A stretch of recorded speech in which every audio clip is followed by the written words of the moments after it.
আজকে আরেকটা রেসিপি নিয়ে চলে এসেছি বন্ধুরা, দুর্দান্ত একটা রেসিপি নিয়ে। আজকে আমি আপনাদেরকে মসুর ডাল দিয়ে পুঁই শাক রান্না করে দেখাবো। এই রেসিপিটা অনেক অনেক মজার একটা রেসিপি। আমি এখানে মসুর ডাল নিয়েছি। মসুর ডালগুলো কিন্তু 1 ঘন্টা আগে আমি ভিজিয়ে রেখেছিলাম। ভিজিয়ে রেখে 1 ঘন্টা পর ভালো করে ধুয়ে নিয়েছি। আর নিয়েছি আমি পুঁই শাক। পুঁই শাকগুলো ভালো করে পরিষ্কার করে বেছে নিয়ে কেটে নিয়েছি। কেটে ভালো করে ধুয়ে নিয়েছি। আপনারা দেখতে পাচ্ছেন একদম আমি ছোটো ছোটো করে কেটে নিয়েছি পুঁই শাকগুলো।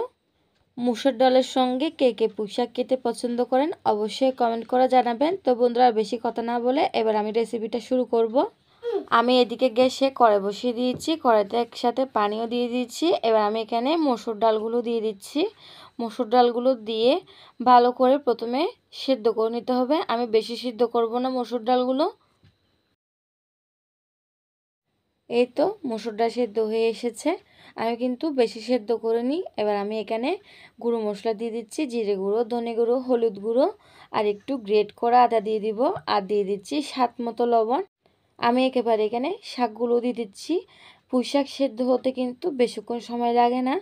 এরকম করে পুঁই শাক রান্না করলে কিন্তু অনেক মজা হয়। আর ভাতের সঙ্গে আর কিচ্ছু লাগে না, আর কোনো তরকারি লাগে না এরকম করে পুঁই শাক রান্না করলে। এই যে আমি একটু গেটে দিচ্ছি।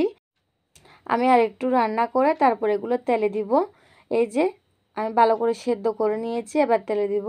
একটি কড়াই বসিয়ে দিয়েছি। কড়াইতে দিয়ে দিচ্ছি তেল, কয়েকটা শুকনো লঙ্কা, কুচনো পেঁয়াজ, আদা, রসুন দিয়ে লাল করে ভেজে নিতে হবে। আমি কিন্তু এগুলো লাল করে ভেজে নিয়ে ডালে ঢেলে দিচ্ছি।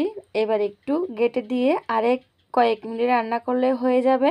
ঢাকনা দিয়ে আর 3 থেকে 4 মিনিট ভালো করে রান্না করে নিব। দিয়ে দিচ্ছি কাঁচামরিচ কুচি। আমি কিন্তু আর 2 থেকে 3 মিনিট ভালো করে রান্না করে নিয়েছি। ডালগুলো দেখুন বেশি ঘন হয়নি আবার বেশি পাতলাও হয়নি। এরকম করে রান্না করলে অনেক মজা হয়। আশা করি এই রেসিপিটা আপনাদের ভালো লেগেছে। যদি ভালো লেগে থাকে তাহলে অবশ্যই লাইক কমেন্ট শেয়ার করবেন। আর আমার চ্যানেলটি সাবস্ক্রাইব করবেন। যে যেখানে আছেন ভালো থাকবেন এবং সুস্থ থাকবেন। কমেন্ট করে অবশ্যই জানাবেন রেসিপিটা কেমন হয়েছে।